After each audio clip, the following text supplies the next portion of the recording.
네, 재판 진행에 앞서서 여러 번 말씀드린 것처럼 중계되고 있음을 미리 말씀을 드립니다. 네, 서울중앙지방법원 형사 33부 재판을 진행하겠습니다. 사건 번호 2025 고압 1219호. 네, 피고인 한덕수 나오셨고요. 네. 특검에서 누가 나오셨습니까? 예, 특별검사부 김형수. 네, 차장검사 김정국, 검사 조현일, 윤기선, 최형욱 출석했습니다. 네. 변호인은 누가 나오셨나요? 예, 법무부 해광의 이완희, 정현택, 고배민, 김도엽 변호사 출석했습니다. 네.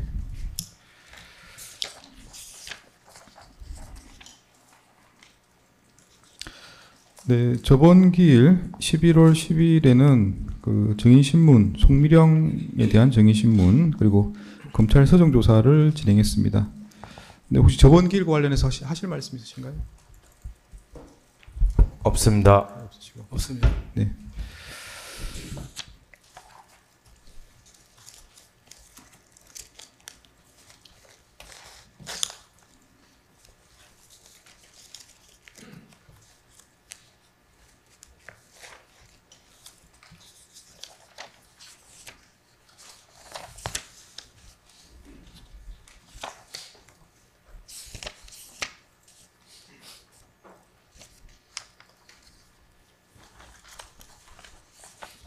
네, 오늘도 증인신문을 할 예정인데 증인 출석 여부 확인하겠습니다. 네, 김용현 출석하셨습니까?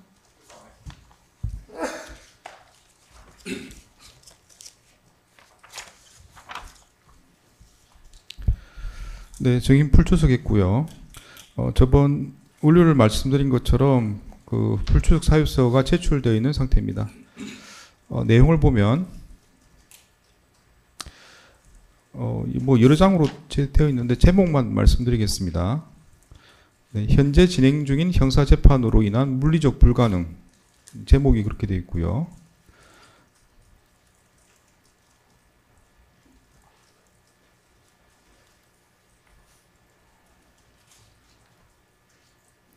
네, 내용은 현재 진행 중인 증인의 재판 일정만으로도 부담이 극심한 상황이므로 타 재판의 증인으로 출석한 것은 물리적으로 불가능하다. 이런 내용으로 되어 있고요. 네, 두 번째 내용은 구속 및 건강상 이유라고 되어 있습니다.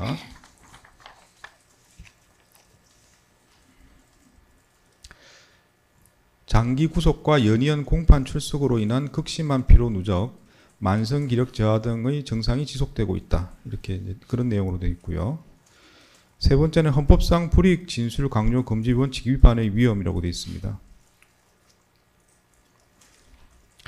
증인이 피고인 재판이 아직 확정되지 않은 사안에 대해 타 재판에서 증언을 강요받는 것은 증인의 방어권을 근본적으로 침해하는 것이며 이는 헌법상 기본권 침해에 해당된다. 뭐 그런 내용으로 되어 있습니다.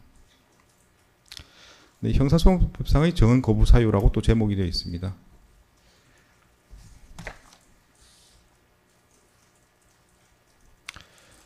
네, 증언 과정에서 증인에 대한 형사 책임이 문제될 소지가 높아 이는 형사소송법상의 증언 거부 사유에 해당한다. 이렇게 되어 있습니다. 네. 그리고 다른 제목은 방어권 행사의 본질적 제한이라는 제목이 있고요.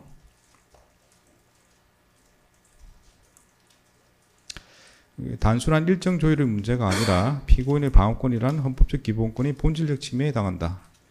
이렇게 되어 있고 결론적으로 이와 같은 상황으로 출석이 실질적으로 어렵다. 이렇게 되어 있습니다.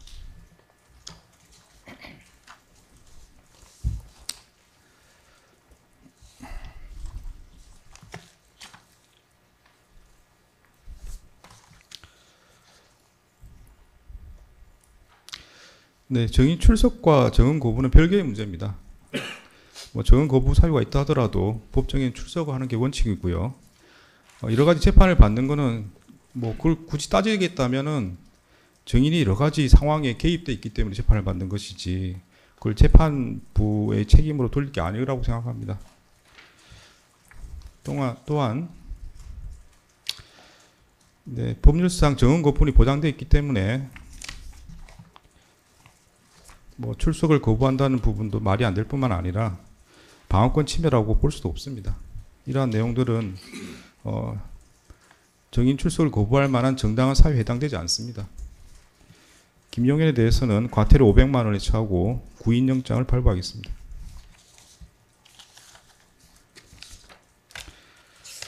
날짜 시간 말씀드리겠습니다.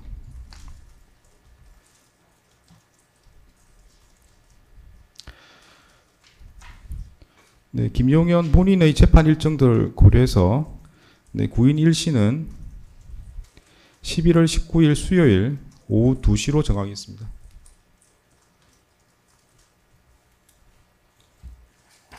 네, 뭐 좀 더 드릴 말씀이 있는데 오후 정인 출석 여부를 확인한 후에 그때 추가적인 말씀은 그때 드리도록 하겠습니다.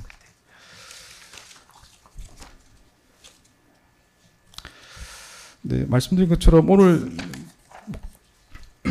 정인 불출석할 경우는 서정 조사를 했으면 한다고 말씀을 드렸고요. 거기에 맞춰서 특검에서 11월 12일자로 서정 조사 계획 의견서를 내신 바가 있습니다. 관련 내용 간략하게 말씀해 주시겠습니까?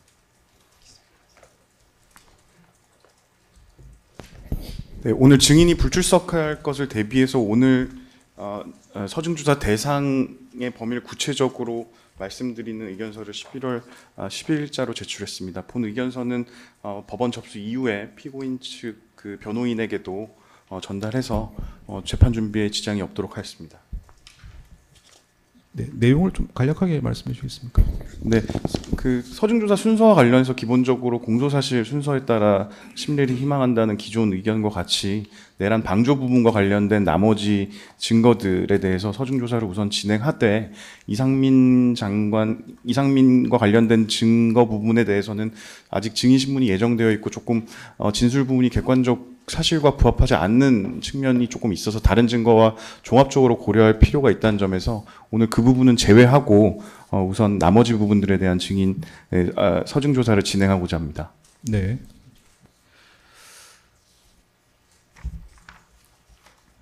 네, 서면 내신 거 보면 이제 구체적인 내용도 쭉 나와 있는데요. 이 내용은 다 변호인들께서 다 확인해 보셨습니까? 네, 특별한 의견은 없습니다. 네, 오늘 뭐 진행하는데 특별한 이의는 없으시고요. 네. 네. 그러면 뭐 미리 다 변호인들께도 고지해 주신 걸로 확인이 되기 때문에 바로 진행하도록 하겠습니다. 준비하신 대로 수정 조사 절차를 진행하도록 하겠습니다.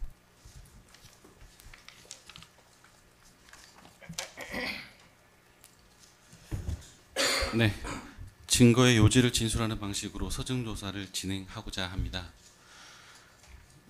금일은 김용현 전 국방부 장관의 조서 부분에 대해서는 순번 1번, 3번을 제외한 피고인 측이 동의한 증거 목록 기재 조서에 대해서만 서정 조사를 진행할 예정입니다. 이와 관련해서 먼저 이제 피고인 측에서 순번 170번 김용현 1회 피의자 신문 조서와 185번 3회 피의자 신문 조서에 대해서는 각 부동의하셨습니다. 그런데 순번 1번과 순번 170번은 같은 조서이고 순번 3번은 순번 185번과 같은 조서입니다.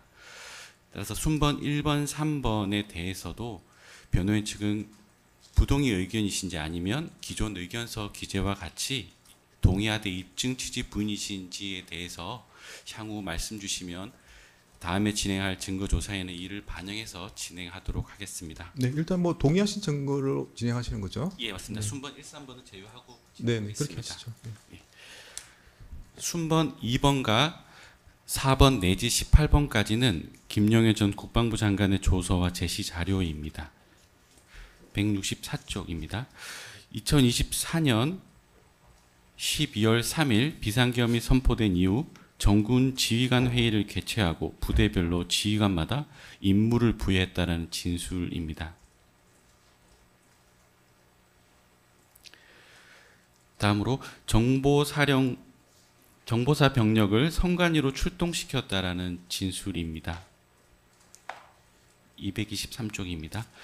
비상계엄 선포 전 국무위원들이 모였을 때 기재부 장관과 외교부 장관만 명시적으로 계엄을 반대하였다라는 진술입니다. 이처럼 김용현 전 국방부 장관도 국무총리인 피고인이 명시적으로 비상계엄을 반대한 적은 없다고 진술하고 있습니다. 237쪽입니다. 평소 윤석열 전 대통령이 반국가 세력의 위협에 대해 자주 말을 하며 비상대책이 필요한 상황이 아니냐, 특단의 대책이 필요하다라는 말을 했었다라는 진술입니다.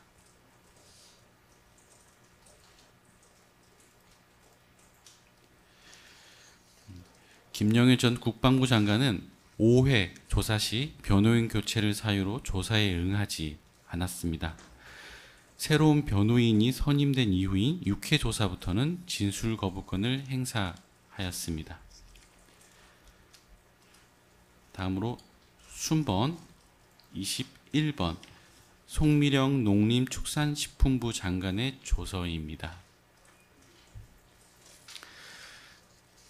진술 취지는 지난 기일에 증인신문 진행했던 내용과 같은 취지입니다. 582쪽을 보시면 통일부 장관 김영호는 오영주 장관이 회의장에 도착한 이후 이제 11명이 다 찼는데 국무회의를 해야 하나라는 말을 들었다라고 진술을 하였습니다. 진술인도 위와 같은 말을 들은 사실이 있는가요? 라는 질문에 대해 대통령이 집무실에서 나오는 것을 보고 성원이 되니 나오시는구나, 11명이 되는 것을 기다렸구나 라는 생각을 했습니다 라고 대답하였습니다. 다음으로 596쪽을 보면 비상계엄이 해제된 이후인 12월 4일 11시경 국무위원 간담회가 있었는데 송미령 장관과 조태열 전 장관이 피고인에게 그 자리는 국무회의라고 할 수 없다라는 말씀을 드렸더니 피고인이 그런 이야기는 소신껏 하시라라고 했다라는 진술이 있습니다. 순번 22, 23번은 조태영 전 국정원장의 조서와 제시 자료입니다. 628쪽입니다. 비상계엄 선포 전 대통령실에 도착해서 조태열 전 외교부 장관과 함께 집무실에 들어갔을 때 피고인이 조태열 전 장관에게 이게 외교적으로 어떻게 했느냐라고 물어봤다고 진술하였습니다. 다음으로 632쪽입니다. 그날 누군가가 비상계엄을 하기 위해서는 국무위원 심의가 있어야 하고 11명이 와야 된다라고 말을 하는 것을 들었고, 또 누군가 이제 국무위원이 11명이 되었다라는 말을 하는 것을 들었으며, 윤석열 전 대통령이 국무회의 심의를 했다, 발표하러 가야 된다라고 말했다라는 진술입니다. 순번 26번은 유창호 외교부 부대변인의 진술조서로서 비상계엄 선포 이후 상황에 관한 참고 진술입니다. 다음으로 순번 31, 32번은 오용주 전 중소벤처기업부 장관의 진술조서와 참고 자료입니다. 12월 3일 김정한 전 수행실장과 대통령실 여직원이 빨리 오라고 재촉했다라는 내용입니다. 그리고 최상목 전 부총리, 조태열 전 장관이 계엄에 반대한다는 말을 한 것만을 기억한다라는 진술입니다.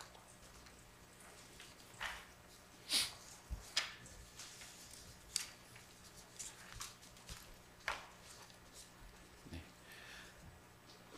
941쪽입니다. 순번 33번은 대통령실에서 국무회의를 담당하고 있는 국정과제 비서관실의 행정관 진술입니다. 949쪽입니다. 비상계엄 이후인 12월 6일경 행정안전부의 국무회의 담당 부서인 의정 담당관실에서는 대통령실에 연락하여 비상계엄 선포 전에 국무위원들이 모였던과 관련된 자료를 보내달라라는 요청을 했습니다. 이에 위 행정관은 강희구 전 부속실장으로부터 받은 자료를 토대로 2024년 12월 3일 비상계엄 선포 관련 국무회의 회의록 관련 자료라고 하면서 시작 및 종료 시간, 개최 장소, 참석자, 안건명, 비상계엄 선포안 등을 기재한 공문을 행정안전부 의정 담당관실에 보내줬습니다. 해당 공문은 순번 96번에 있는 증거입니다.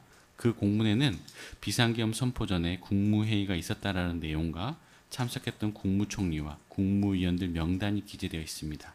그 공문 작성 경위에 관한 행정관 진술이었습니다. 1038쪽 순번 38, 39번은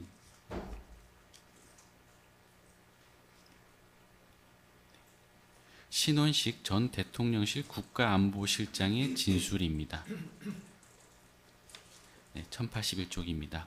피고인과 외교부 장관, 기재부 장관이 있었는데 그중 외교부 장관, 기재부 장관이 반대하는 투로 말했다는 진술과 관련 기사 등의 자료입니다. 1158조 순번 40번은 방기선 전 국무조정실장의 진술입니다.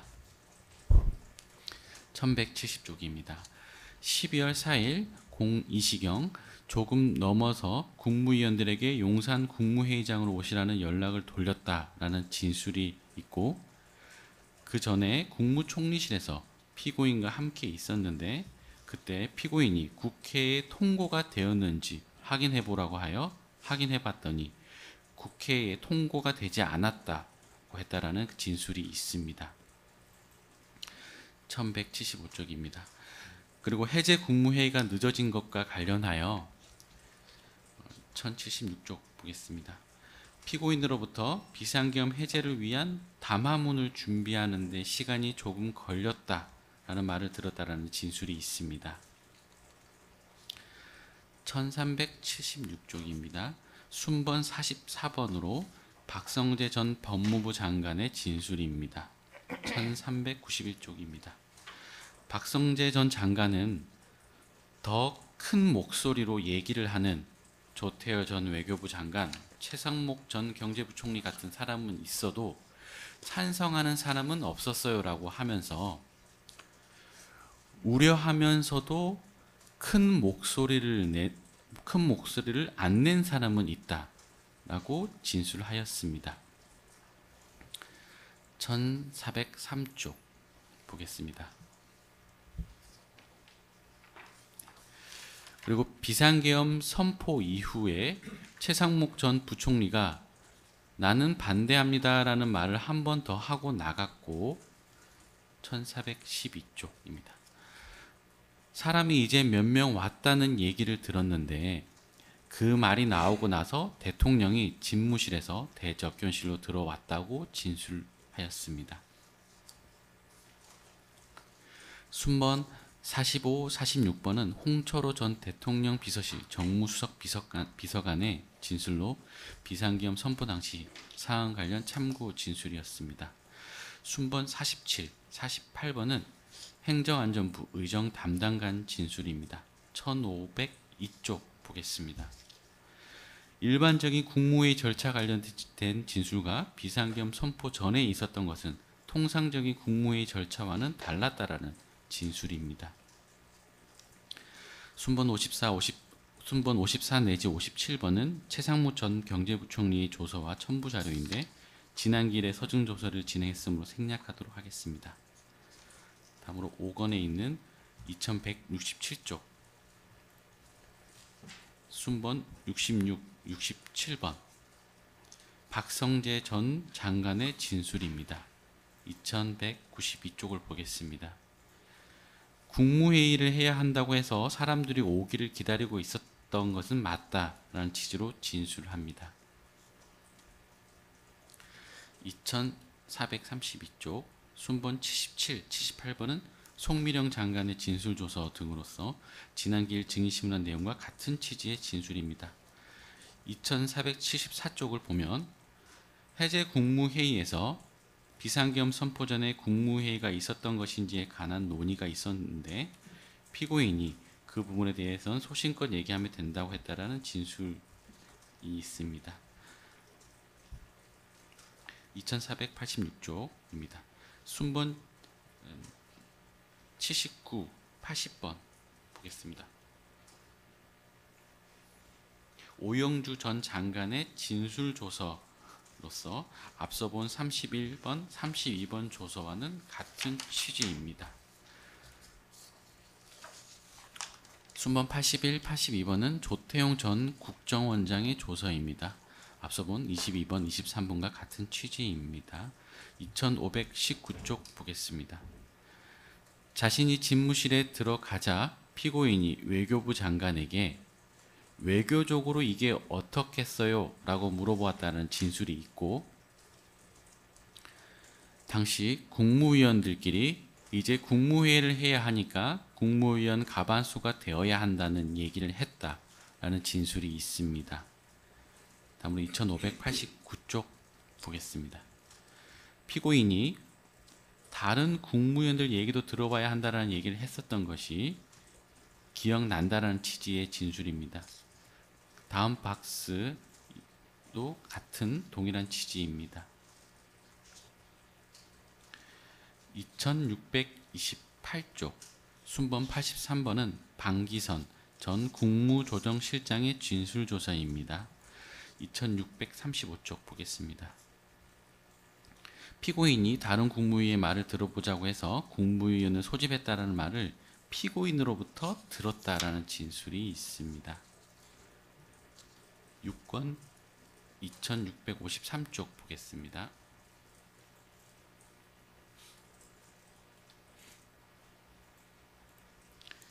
순번 84 내지 87번은 신원식 전 국가안보실장의 진술로서 비상계엄 선포 전후사항 관련 참고 진술입니다. 2709쪽은 순번 88 내지 90번으로 김주현 전 대통령실 민정수석 비서관의 진술로 역시 비상계엄 선포 전후사항 관련 참고 진술입니다. 2730쪽을 보면 김주현 전 민정수석도 22시 10몇 분쯤에 누군가 11명이 다 왔다고 하는 말을 들었다라는 진술입니다. 2802쪽은 순번 91번으로서 한정화 전 대통령실 법률비서관의 조서로 비상계엄 해제 후 상황에 관한 참고 자료입니다.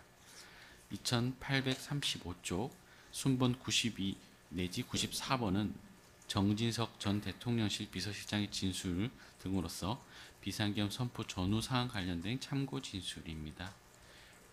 2871쪽 순번 95 내지 99번은 대통령실에서 국무회의를 담당하고 있는 국정과제 비서관의 조서와 참고 자료입니다. 순번 100번은 그 행정관의 조서입니다. 모두 순번 33번 국정과제 비서관실 행정관 진술과 같은 취지입니다. 3109쪽 보겠습니다. 순번 112, 113번은 행정안전부 의정관 진술로 국무회의 일반에 관한 진술입니다. 증거기록 7건 3140쪽 순번 115, 116번은 윤석열 전 대통령이 내란 우두머리죄로 공소 제기된 공소장입니다. 3241쪽 순번 117번은 윤석열 전 대통령의 헌법재판소 탄핵 결정문에 기재된 비상계엄 선포의 절차적 하자 부분을 정리한 수사 보고서이고 118번은 이미 2회 기일에서 증거조사된 것으로서 헌법재판소의 탄핵 결정문입니다. 3300쪽 순번 119, 120번은 비상계엄 선포 관련 국무회의의 절차적 하자가 있었다라는 점을 지적한 관련 언론 보도 자료들입니다.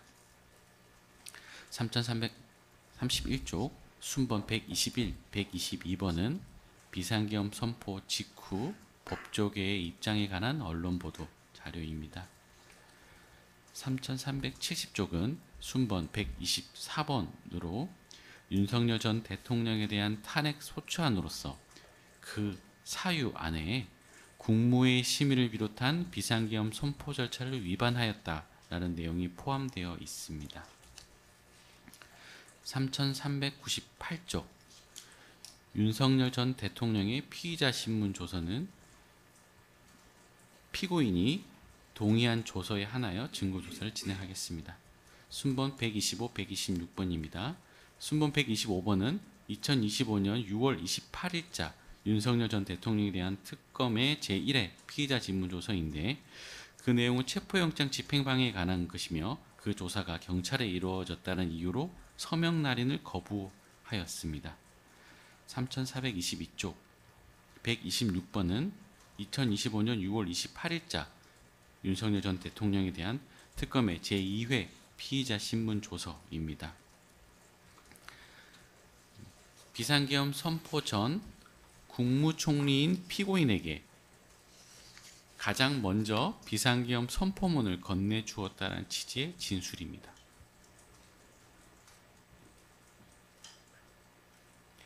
네, 3445쪽 보겠습니다. 국무위원 전원을 소집한 것이 아니라 의사 정족수를 채우기 위한 국무위원들만 소집했다는 취지의 진술입니다. 3447쪽입니다. 2024년 12월 3일 비상계엄 선포 당일날 국무위원 등을 소집하는 과정에서 총리인 피고인에게는 윤석열 전 대통령이 직접 전화를 했던 것 같다라는 취지의 진술입니다. 3448쪽입니다. 피고인이 윤석열 전 대통령에게 비상계엄을 선포하기 위해서는 국무위원들의 의견을 들어야 한다고 건의한 것이 맞냐라는 물음에 윤석열 전 대통령은 국무위원들 오는 대로 의견을 들었다라고 진술하였습니다. 3회 조서인 순번 198번은 앞서 말씀드린 대로 피고인 측 증거 부동의하였으므로 생략하겠습니다.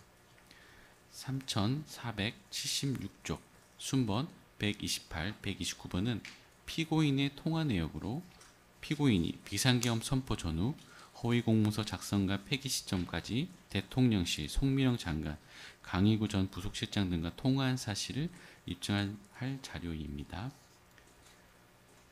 8건 보겠습니다. 3853쪽입니다.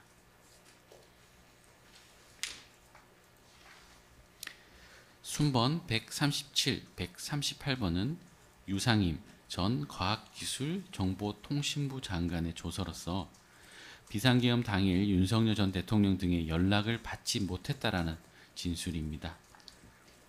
4100쪽 순번 146번은 김주현 전 민정수석의 조서로서 88 내지 90번과 같은 취지입니다. 순번 147번도 황정화 전 대통령실 법률비서관의 조서로서 앞서 91번과 같은 참고인 진술입니다. 9건 보겠습니다. 4326쪽입니다.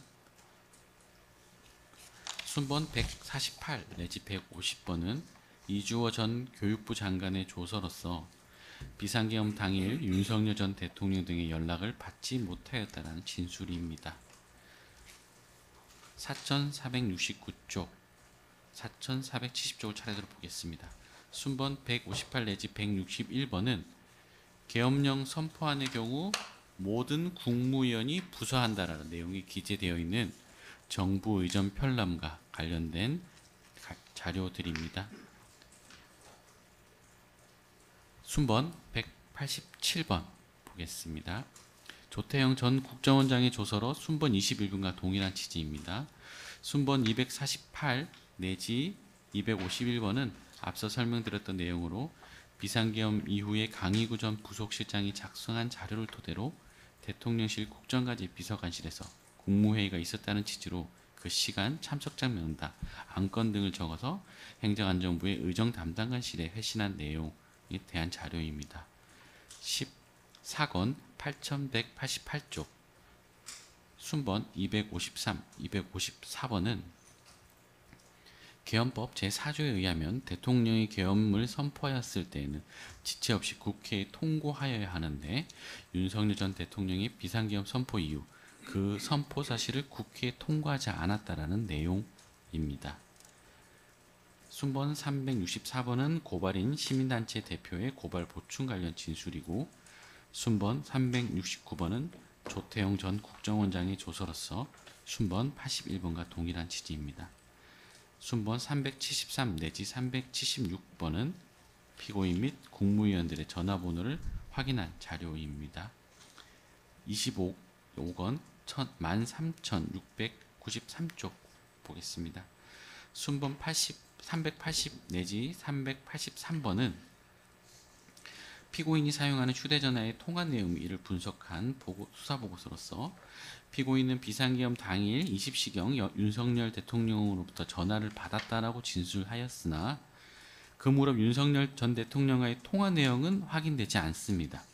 따라서 피고인은 계엄 직전 윤석열 전 대통령과 텔레그램, 시그널 등 보안성이 높은 메신저 애플리케이션을 이용하여 통화하였을 가능성이 높습니다. 또한 피고인은 비상계엄 선포 직후 대통령실에서 정부 서울청사로 복귀하면서 23시 11분경 추경호 국민의힘 원내대표로부터 전화를 받아 7분 32초간 통화한 사실이 확인됩니다.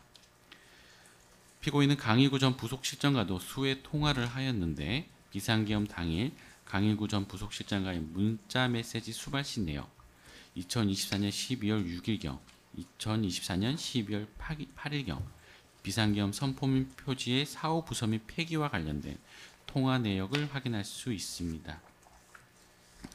피고인은 2024년 12월 3일 19시 59분부터 24년 12월 4일 12시 40분경까지 사이 통화 내역들로서 12월 4일 02시 02분경 정진석 전 비서실장으로부터 전화를 받은 다음에 비상계엄 해제 국무회의를 개최하기 위해 이동한 정황이 확인됩니다. 26건 13,899쪽 순번 384, 386번은 경찰 조사 일정 및 장소 등에 관한 피고인 측 변호인 의견서의 참고 자료입니다. 14,048쪽 순번 400번은 2024년 12월 3일 23시 25분경부터 12월 4일 02시경까지 정부 서울청사에서 피고인과 회의를 하였던 국무조정실 및 국무총리 비서실 소속 직원들의 진술서로서 피고인 측이 수사 과정에서 제출한 자료입니다. 순번 401, 402번은 순번 400번과 동일한 국무총리실 직원들의 진술서와 14,057쪽에서 보면 비상계엄 선포 후 윤석열 대통령으로부터 행사에 대한 대신 참석하라는 지시를 구두로 받았지만 지시사항 서면을 받은 사실 없다는 취지의 피고인의 자필 진술서가 포함되어 있습니다. 14,086쪽 보겠습니다. 순번 403 내지 405번은 비상계엄 선포 전 회의에 참석했던 국무위원 중 8명이 비아폰을 사용하고 있었다라는 언론 보도 등을 정리한 수사보고입니다. 27건 안4283쪽입니다. 순번 409, 410번은 2025년 5월 16일 대통령 경호처로부터 대통령실 5층 대적견실 및 복도 CCTV 영상을 이미 제출받으면서 작성한 압수조서 및 압수 목록입니다. 순번 411번은 송미령 장관에 대한 경찰 작성 진술 조서로서 순번 77번과 동일한 취지입니다. 28건 14,706조 순번 423, 424번은 2025년 6월 2일 대통령 경호처로부터 일부 국무위원들이 사용하였던 비아폰 서버 전자정보를 이미 제출받으면서 작성한 압수조서 및 압수 목록입니다. 순번 425번은 박성재 전 장관의 피의자 신문 조서입니다. 박성재 전 장관은 피고인이 집무실에서 문건을 받는 것을 본 기억이 없다고 진술하고 누군가가 국무회의를 해야 한다고 해서 사람들이 오기를 기다리고 있었다라고 진술하였습니다. 순번 435 내지 438은 피고인 명의로 가입된 휴대전화번호 조회 내역이고 순번 40번, 441번은 방기선 전 국무조정실장에 대한 경찰 작성 진술조서로서 앞서 설명드린 순번 83번과 동일한 취지입니다. 29건입니다. 순번 442 내지 448번은 손영택 전 국무총리 비서실장에 대한 경찰 작성 진술조서 및 조사 당시 제시하였던 자료들입니다. 2024년 12월 3일 23시 30경부터 정부 서울청사 국무총실에서 피고인과 함께 TV를 보면서 우려를 하고 있던 중 2시경 피고인이 정진석 비서실장의 전화를 받고 해제 국무회의를 하기 위해 대통령실로 이동하였다라고 진술하였습니다. 15,174쪽 순번 449번은 조태용 전 국정원장에 대한 경찰 작성 제2의 피의자 신문 조서입니다. 피고인이 걱정하는 말을 하였다고 진술하긴 하였으나 구체적으로 뭐라고 하였는지는 진술하지 못하였습니다. 30건 보겠습니다. 순번 451번은 김용현 전 장관이 윤석열 대통령에 대한 탄핵 심판에 대한 증인으로 출석하여 증언한 증인 신문 조서입니다.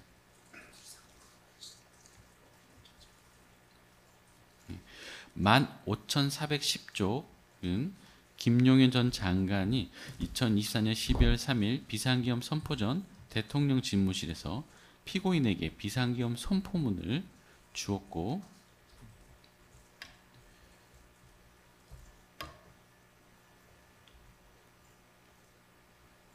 15,466쪽입니다. 김용현 전 장관이 기재부 장관, 외교부 장관, 경찰청장에게 지시사항 문건을 준 이외에 피고인에 대한 지시사항 문건도 작성하여 교부하였다는 취지로 증언하였습니다. 15,526조 순번 453번은 이상민 전 장관이 윤석열 전 대통령에 대한 탄핵 심판의 증인으로 출석하여 증언한 증인 신문 조서입니다.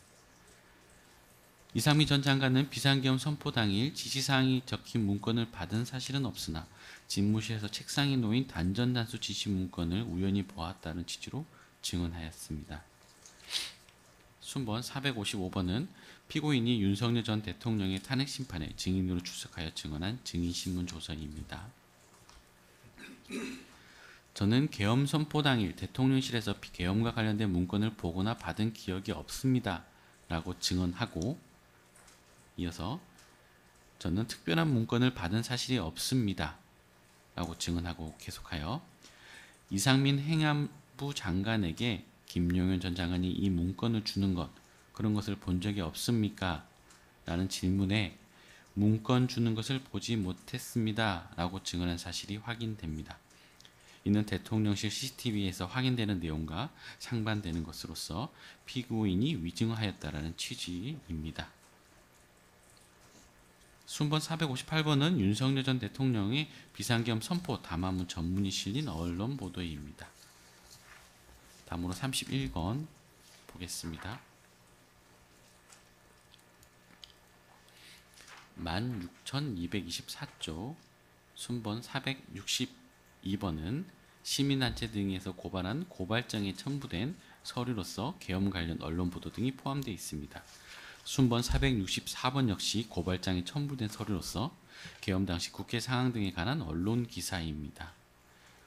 16,394쪽 순번 466번은 2025년 7월 2일자 언론 기사로서 피고인이 계엄 선포 이후 정부 서울 청사로 돌아가 국무조정실장을 상대로 국무회의 의결 종족수 등을 확인했다는 내용에 관한 방기선 국무조정실장의 진술 등이 포함되어 있습니다.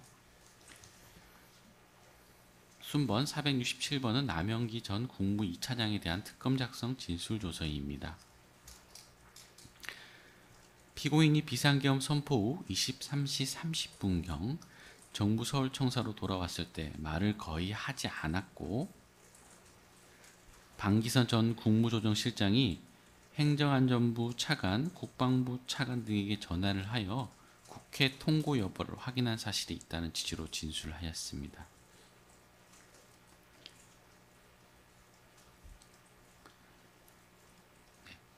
다음으로 순번 468 내지 470번은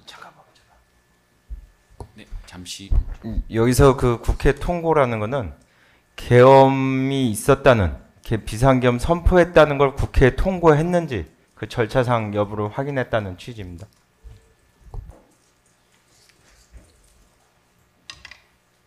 네, 순번 468 내지 470번은 홍철호 전 대통령 비서실 정무수석 비서관에 대한 특검 작성 진술 조서 및 제시 자료입니다.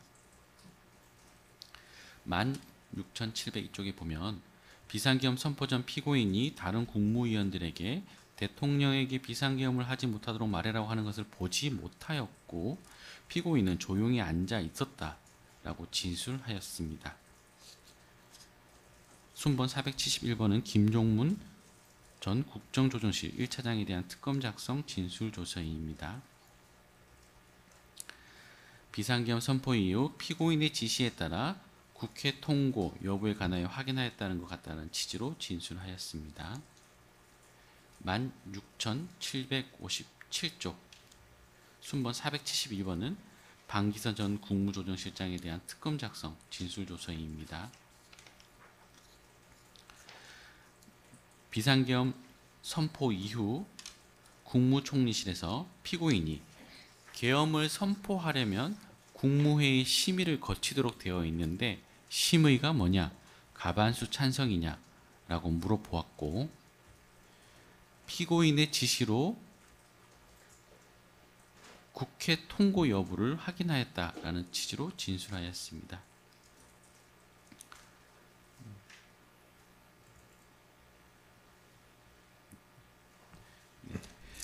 16,780쪽 보겠습니다.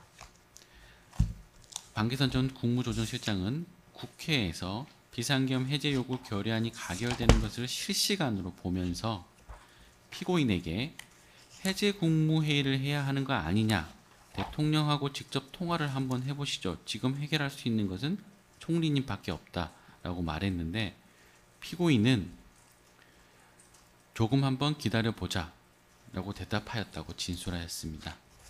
당시 정황에 비춰보면 윤석열 전 대통령이 비상계엄 해제하기 위한 국무회의를 자발적으로 소집하는 것을 기대하기 어려웠고 비상계엄을 신속하게 해제하기 위해서는 국무총리인 피고인이 나서야 하는 상황이었습니다.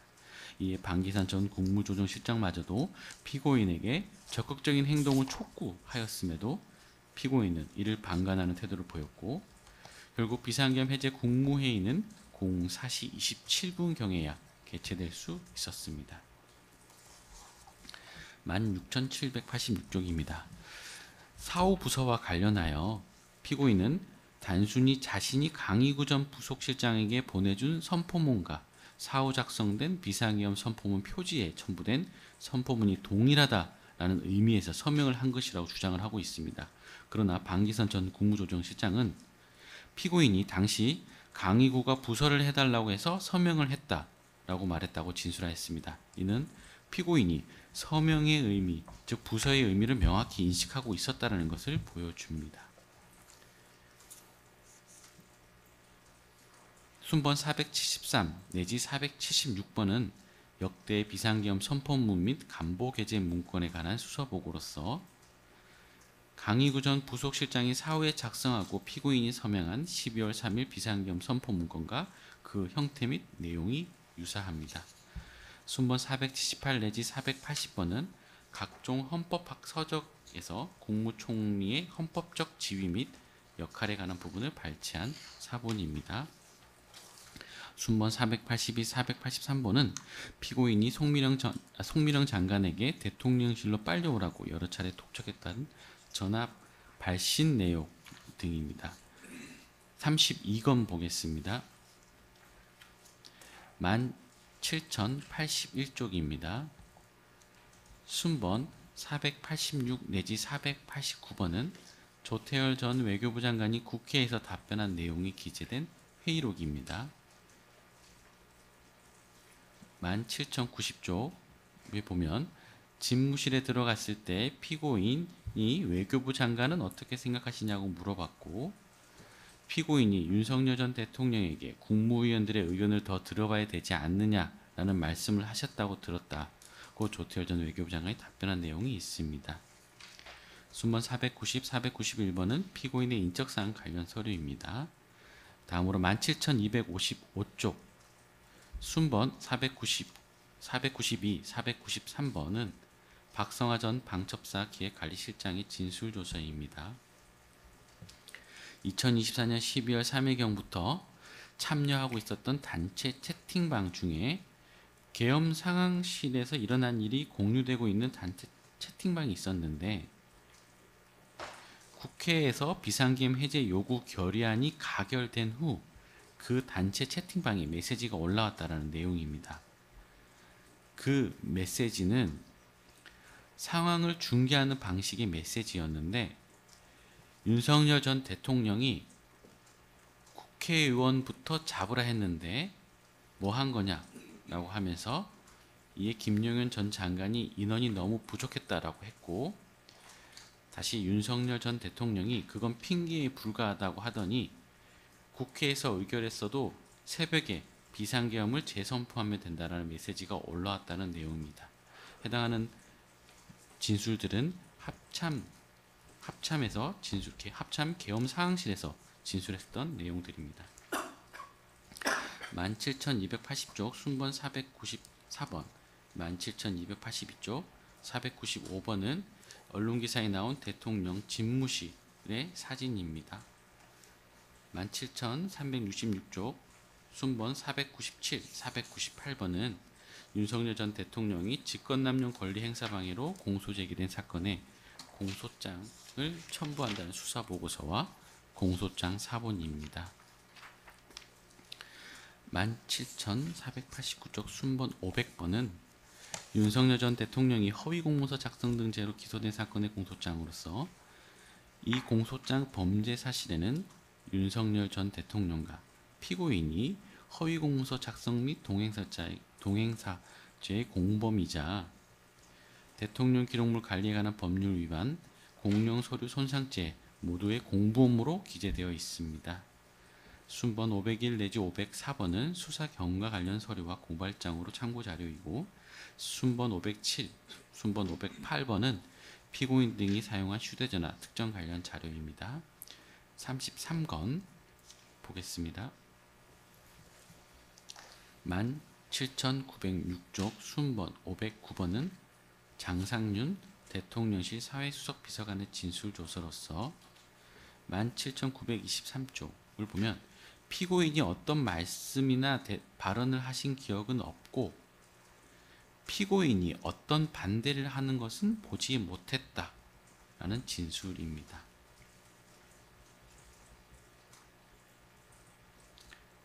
순번 510 내지 518번은 강희구 전 부속실장의 휴대전화 등 압수 관련 서류이고 순번 524 내지 530번은 피고인의 휴대전화 등 압수 관련 서류입니다. 18,076쪽 순번 535번은 이기정 전 대통령 비서실 의전비서관의 진술조서입니다. 국회의 비상계엄 해제 요구 결의안 의결 이후에 피고인이 걱정해야 하던 모습이 기억난다는 취지로 진술을 했습니다. 순번 536번은 김영수 전 국무 1차장의 진술조서로서 비상계엄 선포 이후 총리실에서 피고인과 함께 있을 때 일에 대한 참고 진술입니다.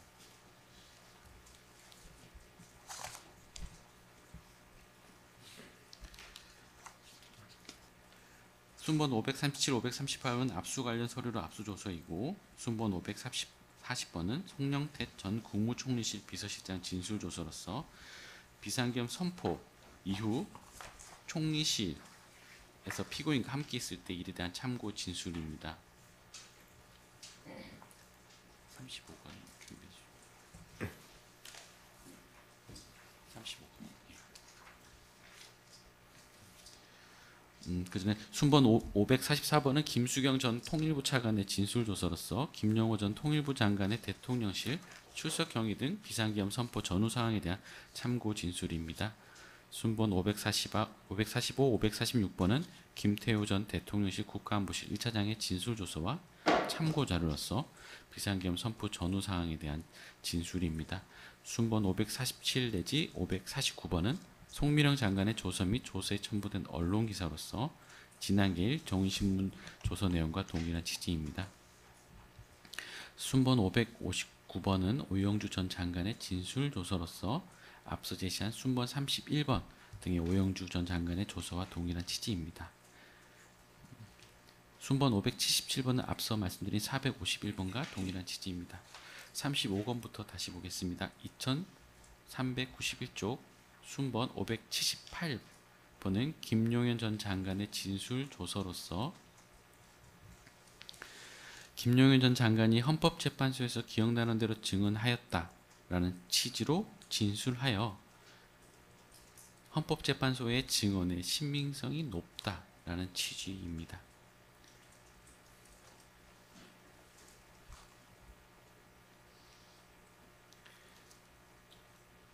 네, 다음으로 순번 579번은 2025년 3월 24일자 피고인에 대한 헌법재판소 탄핵 결정문으로서 비상계엄 선포의 절차적 정당성을 부여하기 위하여 국무회의 소집을 건의하는 등 적극적 행위를 하였다는 등의 인정할 증거나 객관적 자료를 찾을 수 없다는 취지로 기재가 되어 있습니다. 근데 이는 새로운 증거인 대통령실 CCTV 영상, 관련자들의 진술 등이 제출되기 전에 헌법재판소의 결정문이란 취지입니다.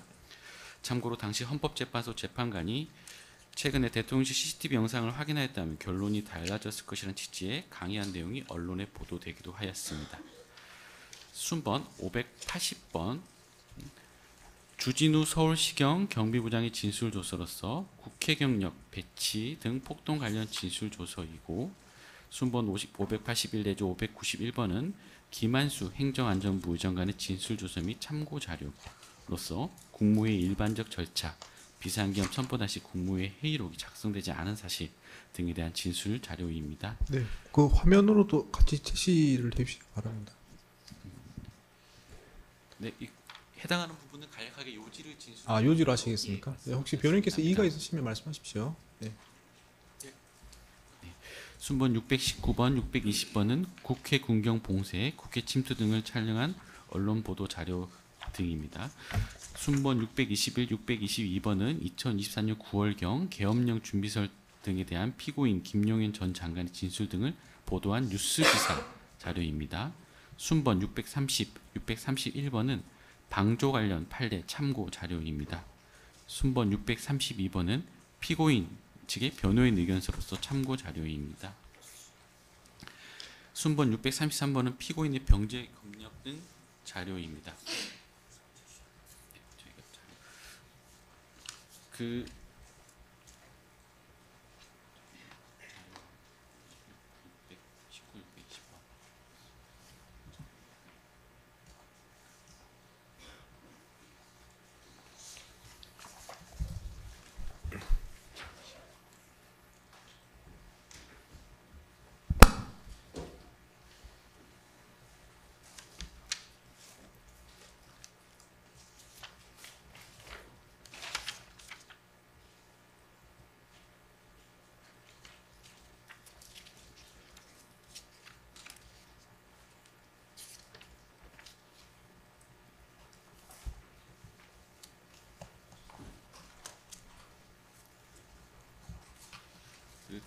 순번 619, 620번은 당시 국회 군경 봉쇄, 국회 침투 등을 촬영한 언론 보도 자료인데 5분 정도 되는 영상입니다. 해당하는 영상을 재생하는 방식으로 제시를 하겠습니다. 네, 순번 몇 번인가요? 619, 620번. 619, 620.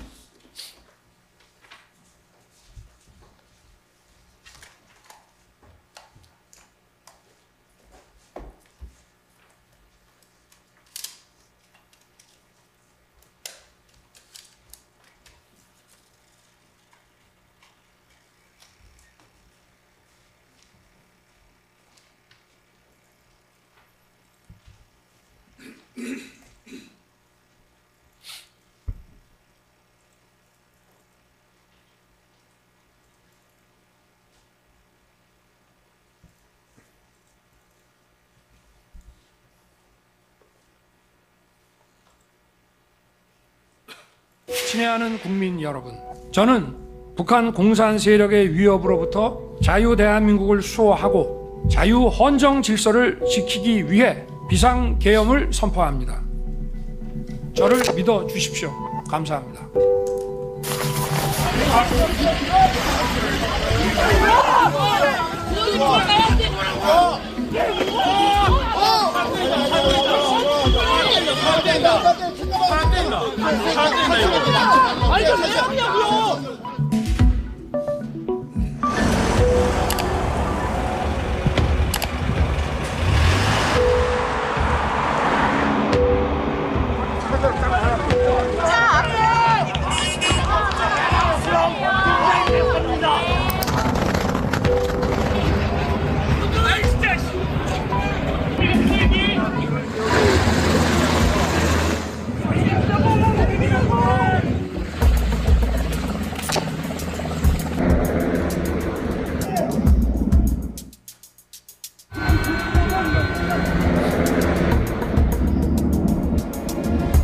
빨리 열어! 비상계엄 불법 계엄이네. 뭔 소리 하는 거야? 이게 공무원 아니야?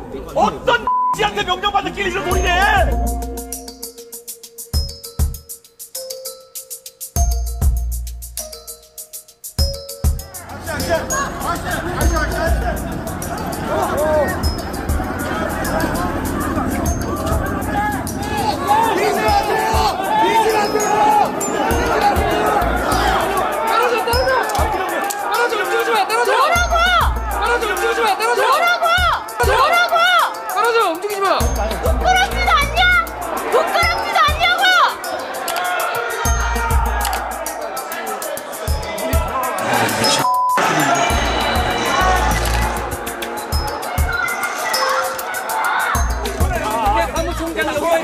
하세요. 지금 뭐 하러 왔어? 빨리. 여러분, 지시할 책임자 국회 사무총장입니다. 국회 사무총장의 허가 없이 절대 단한 명도 나올 수 없습니다. 국회 사무총장으로 온 겁니까?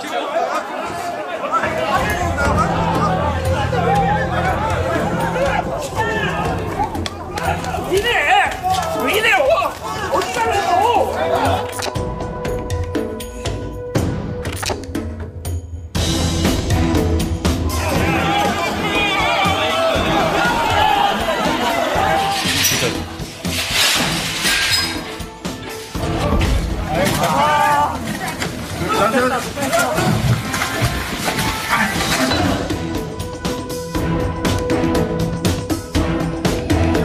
자, 이제 세워 올려. 하나, 둘, 셋.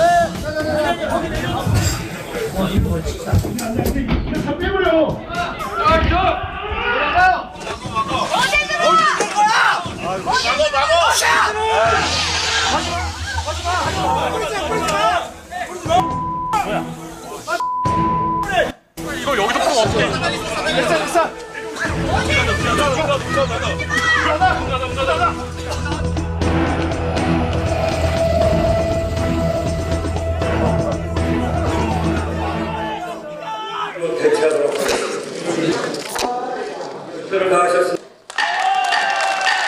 안녕하세요. 그런데 찍지 마세요. 찍지 마세요. 조심하세요, 벽. 네. 계엄령이 해제됐고 지금 하신 행위는 전부 다 기물파손이기 때문에 기물파손이기 때문에 전부 다 법적 조치할 겁니다. 전원 다 철수하셨는데 아직 남아 있는 분들은 뭔가요? 거예요. 네, 철수 확인됐습니다. 네, 알겠습니다. 네. 이동해 주세요. 이동해 주십시오.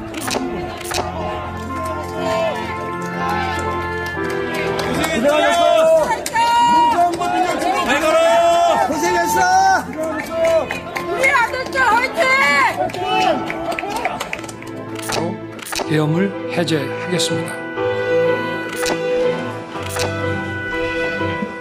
계엄을 선포한 후 불법적으로 국회를 폐쇄하였고 헌법과 법률이 정하는 바에 따라 국회에 출석하고자 하는 국회의원의 출입을 위법적으로 막은 것도 모자라 군 병력을 동원해 국회의사당을 짓밟는 행위, 국민들의 가슴에 큰 상처를 주었습니다.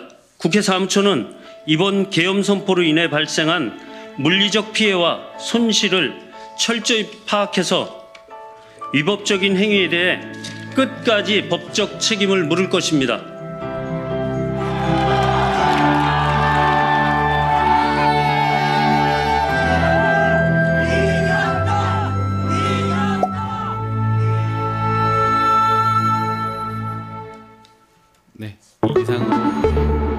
서증 조사를 마치겠습니다. 네, 서정 조사와 관련해서 혹시 뭐 의견이나 이의가 있으시면 지금 말씀하시죠. 특별한 건 없습니다. 네. 그럼 기존에 저번 기회에 말씀하신 것처럼 나중에 종합해서 의견을 말씀하실 예정입니까? 네, 저희들 생각으로는 나중에 어차피 최종 변론을 할 때 저희들 자료를 준비해서 할 것이기 때문에 그때 종합해서 하면 될 것으로 충분한다고 생각합니다. 네, 알겠습니다. 그럼 서정조사에 이의가 없으신 걸로 알고 그렇게 정리하도록 하겠습니다. 그 앞으로 남은 서정조사 양은 어느 정도 될까요? 예, 대략적으로만 말씀하시면 될 것 같습니다. 지금 내란 방조 부분과 관련해서는 추경호, 이상민 부분이 조금 남아 있고요. 네. 그다음 이제 허위 공문서 작성 등 부분과 이제 위증 부분은 많이 잡아야 반기일 정도면 다 될 걸로 예상됩니다. 다만 이제 그 저희도 재판장님 말씀처럼 오늘 오후에 다 끝냈으면 했는데 그 검사들이 저 공판 업무도 하지만 또 다른 수사 업무도 겸하고 있어서 사실 이 서중조사 부분도 거의 밤을 새다시피 해서 지금 준비한 상황이라서 물리적으로 조금 한계가 있습니다. 이런 점을 좀 헤아려 주셨으면 합니다. 예, 충분히 이해합니다. 지금 길이 좀 촉박하게 돌아가기 때문에 이렇게 준비하시는데 많이 힘드실 거라고 생각하고 있습니다. 그 반기일 정도 말씀하셨으면 시간상으로는 한 3시간 정도 예, 말씀하시는 건가요?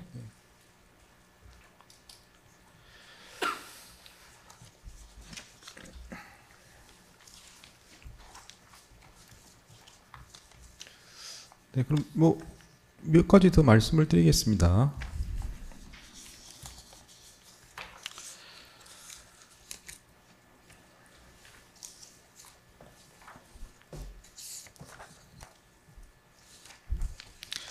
네, 지금 재판 일정상 그 11월 17일 오전에 최상목, 오후에 추경호가 증인으로 지금 진행할 예정인데 지금 확인되는 자료에 따르면은 최상목과 추경호 모두 송달을 받은 것으로 이렇게 확인이 됩니다.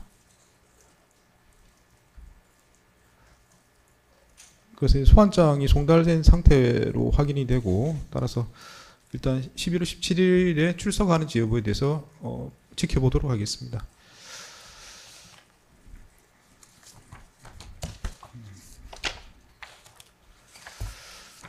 그 재판부 일정은 뭐 특별검사나 변호인들이 원활히 협조를 해주시는 관계로 특별히 문제없이 진행되고 있습니다. 말씀드린 대로 뭐 특별한 사정이 없으면 11월 중에 심리는 종결할 예정이고요. 판결 선고와 관련해서 아직 날짜가 확정은 안 됐습니다만은 재판부 여러 사정을 고려할 수밖에 없는 상황입니다. 그래서 지금 대략적으로 말씀을 드리는 것은 1월 말쯤, 내년 1월 말쯤 선고가 가능하지 않을까 생각이 들고 재판부의 사정을 고려해서 그게 아마 가장 최선인 것 같습니다. 그래서 더 이상 당기기 좀 힘들지 않을까 싶은데 일단 선고 예정은 내년 1월 말 정도로 예상하고 있습니다. 네, 혹시 뭐 조금 더 길을 당길 수 있을지는 제가 계속 검토해보고 뭐 있다는 좀 더 말씀을 드리겠습니다.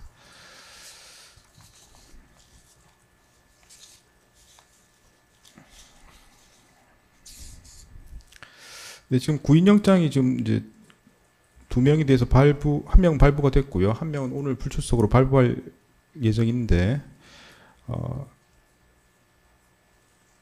뭐 집행될 거라고 생각합니다. 근데 만약에 혹시나 뭐 그렇지 못한 사정이 생기면 그게 맞추어서 어떤 조치를 취할지도 검토 중입니다. 일단 구인영장이 혹시나 집행이 안 되면 그에 따라서 정확한 상황을 파악할 필요가 있다고 생각이 됩니다. 따라서 혹시나 구인영장이 집행이 안 되면 구인과 관련된 구치소 책임자를 불러서 구체적인 사정에 대해서 확인하겠습니다. 그리고 정인과 관련된 제재 조치는 특별법의 신속재판의 취지를 고려해서 모두 다 취하겠다고 말씀을 드린 바가 있습니다. 정인 불출석과 관련해서는 여러 가지 제재가 있는데 소송법상으로 감치를 할 수 있는지 여부에 대한 규정들이 있습니다. 사실상 실무적으로는 잘 사용되지는 않지만 소송법에 있는 규정이고 이 사건에도 증인 불출석에 대한 감치가 가능한지는 재판부에서 검토를 해보겠습니다. 다만 이게 실제로 잘 적용되지 않는 규정이기 때문에 어떤 요건 하에 적용하는 게 적절한지는 재판부에서 검토 중입니다. 그래서 두 가지 말씀드린 부분은 구인영장을 발부했거나 할 예정인데 집행이 안 될 경우는 관련 책임자를 불러서 구체적인 상황을 법정에서 다 듣겠습니다. 다 듣고 그 외 추가적인 제재 조치로서 증인 감치가 가능한지 여부에 대해서는 재판부에서 검토를 해서 네, 추가로 말씀을 드리겠습니다. 네, 그럼 오전 재판은 뭐 예정됐던 건 다 진행이 된 것 같은데요. 혹시 뭐 하실 말씀이 있으시면 하시고 없으시면 오전 재판 마치도록 하겠습니다. 혹시 하실 말씀 있습니까? 없습니다. 변호인 없습니까? 없습니다. 네. 그럼 오전 재판 여기서 마치겠습니다. 오후 2시에 증인 출석 여부를 재판을 열어서 증인 출석 여부를 확인하도록 하겠습니다. 네, 오전 재판 마치겠습니다. 네, 오후 재판 진행하겠습니다. 혹시 뭐 오전에 참석하지 않으셨다가 오후에 오신 분 있으신가요? 네, 특별히 없으시죠? 아, 네. 오후 재판에 특검 측에서는 네. 김용수 특검보, 김정국 차장검사, 윤기선 검사, 최영욱 검사 이렇게 출석했습니다. 조현일 검사가 오전에는 왔고 오후에는 나오지 않았습니다. 아, 네. 혹시 뭐 추가로 오신 분이 있으면 제가 체크해 드리려고 하는 거라서. 네. 알겠습니다. 네, 그럼 뭐 변호인께서도 뭐 누가 오셨나요? 네. 네, 추가로 오신 분은 없습니다. 네, 네, 지금 계신 분은 예, 그 정현택, 고배민, 김도엽 변호사 3명 출석해 예, 있습니다. 예, 네, 알겠습니다.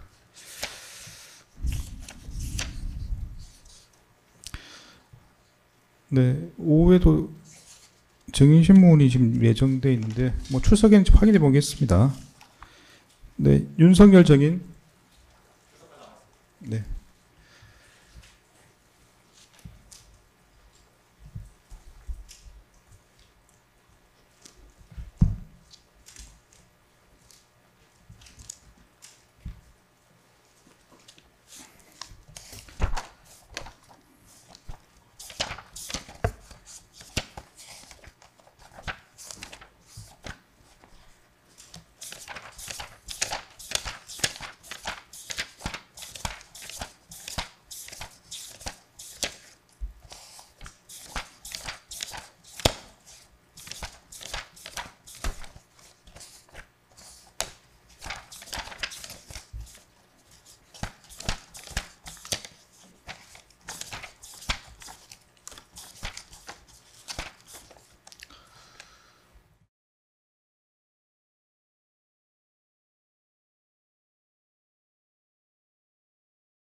네, 기존에 저번 기회에 말씀드린 것처럼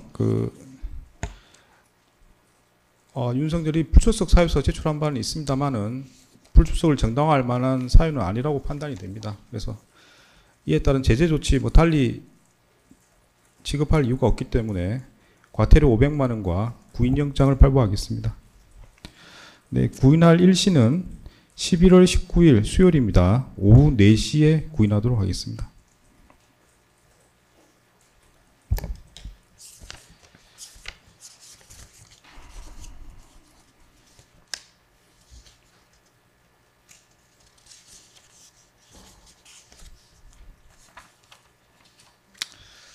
네, 이제 뭐 전체적인 이제 일정을 좀 정해야 될 것 같습니다. 그래서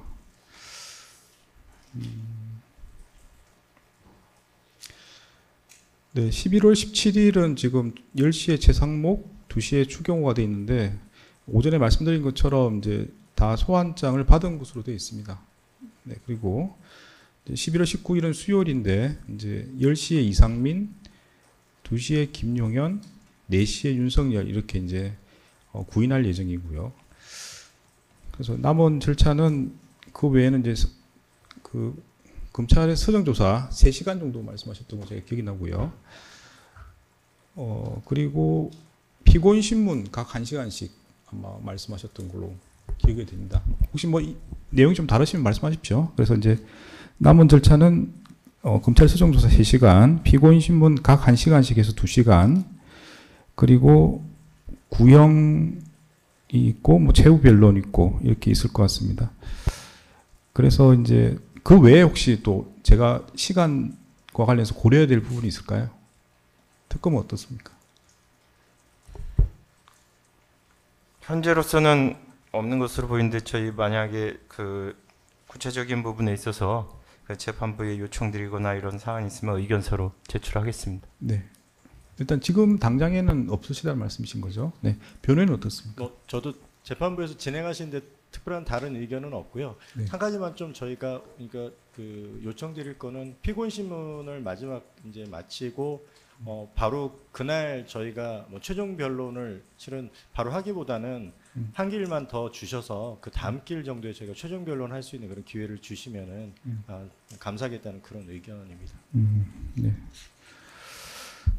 그 이제 지금 변수가 되는 게 이제 증인 출석률 문제, 근데 구인 여부 등인데 뭐 구인은 빼고, 근데 증인 출석 문제가 있을 수 있습니다. 뭐 불출석했을 때 어떻게 할 건지가 문제되는데 결국 이 문제에 대해서는 이제 미리 좀 준비를 하셔가지고 예컨대 17일 날 뭐 혹시 증인 제 생각에 뭐 나올 것 같긴 한데 뭐 안 나올 경우는 서정조사가 마무리돼야 될 것 같습니다. 예, 그렇게 준비하겠습니다. 예, 그래서 이제 오전에 이제 여러 가지 좀 상황을 특검에서 말씀을 하셨는데 충분히 상황은 이해가 됩니다. 그래서 그 일정상 17일 정도는 서정조사가 마무리되는 게 맞지 않을까. 증인이 출석 안 했을 때는 네, 말씀을 드립니다. 그래서 17일 증인 신문이 예정이긴 한데 혹시 증인 불출석 시에는 그 검찰 서정조사가 마무리될 수 있도록 좀 준비해 주시면 좋을 것 같습니다.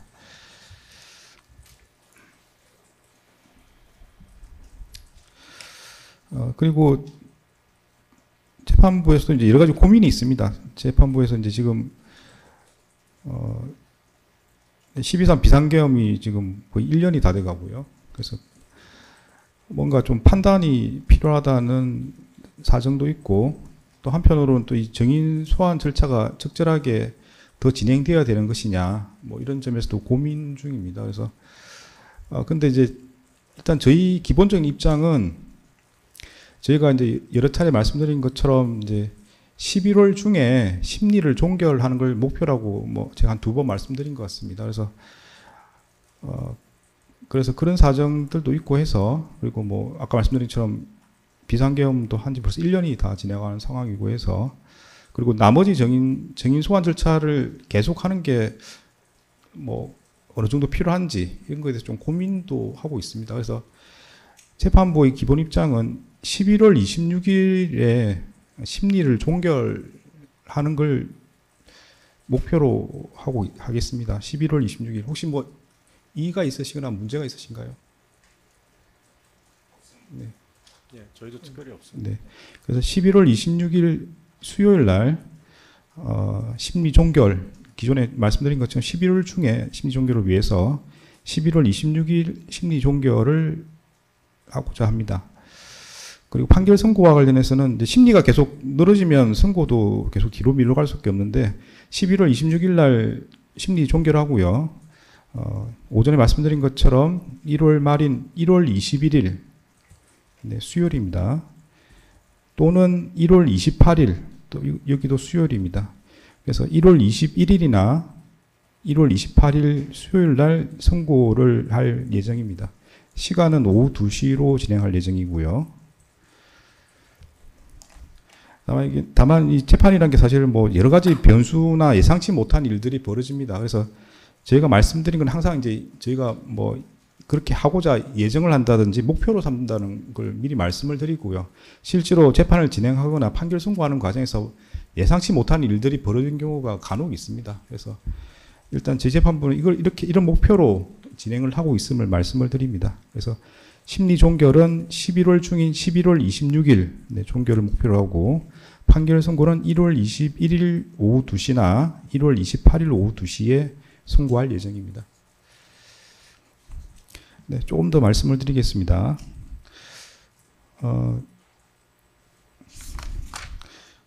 저번 기회에 말씀드린 것처럼 서정 조사가 마무리된 부분에 한해서 법원에 제출해 주시기 바랍니다. 제출해 주시고 저번 길도 그렇고 이번 길도 그렇고 이제 서정 조사할 때 시나리오를 보시고 쭉 하셨는데 시나리오도 좀 같이 제출해 주시면 저희가 기록 검토하거나 메모할 때 좀 도움이 될 것 같습니다. 그래서 저번 길 시나리오하고 이번 길 시나리오 뭐 양이 어떤지는 잘 모르겠는데 참고 자료로 제출해 주시면 제가 기록을 같이 보면서 정리하는 데 도움이 될 것 같습니다.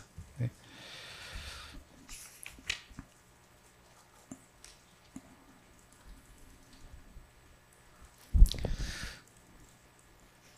네, 그리고 11월 17일 소환된 증인들 불출석할 때는 저희 재판부에서 적절하게 제재 조치를 취할 예정입니다. 다만 이제 종결도 말씀을 드렸기 때문에 그런 걸 고려해서 제재 조치를 할 수밖에 없는 상황이고요. 네, 11월 19일 예정된 구인 예정인 증인과 관련해서는 뭐 구인 집행이 될 걸로 예상이 됩니다만은 집행이 안 될 때에는 말씀드린 것처럼 오전에 말씀드린 것처럼 그 구치소 측에 집행 담당자가 나와서 왜 집행이 안 되는지 적절하게 설명할 필요가 있다고 생각이 듭니다. 그래서 임의로 출석하는 게 제일 좋을 것 같고요. 혹시 그게 안 되면 특검 쪽에서 구치소 집행 담당 직원을 확인해 주시면 저희가 소환을 해서 뭐 다는 못하더라도 주요 사항에 대해서는 확인해 보겠습니다. 그래서 그 부분도 좀 검토해 보시고 임의로 출석을 하게 하거나 이제 구인된 증인이 안 나올 때를 말씀드린 겁니다. 안 나올 때는 구치소 담당 뭐 간부 직원을 임의 출석하게 하시거나 아니면 그 인적 사항을 확인해 주시면 저희가 소환을 했더라도 이 법정에서 그 상황에 대해서 파악해 보도록 하겠습니다.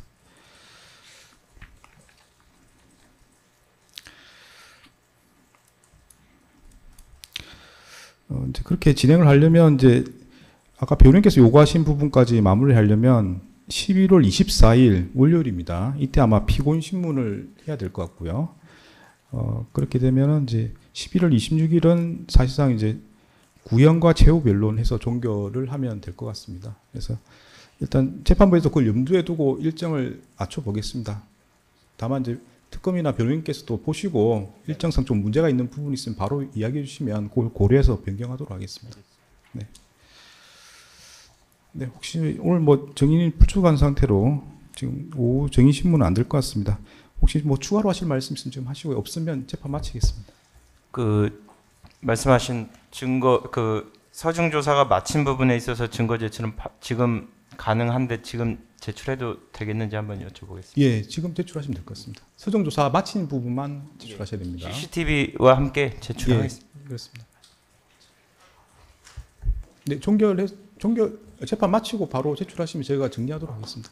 변호인께서 하실 말씀 있습니까? 예, 특별히 없습니다. 네. 네, 그러면 다음 재판은 네. 11월 17일 오전 10시에 진행이 되고요. 법정이 계속 변동이 있습니다. 지금 여러 특검 사건들이 한꺼번에 진행이 돼서 그런데요. 네, 동관 중법정입니다. 358호입니다. 동관 358호 중법정에서 11월 17일 오전 10시에 진행할 예정입니다. 네, 참고하시면 되겠습니다. 네, 그러면 오늘 재판은 여기서 마치겠습니다.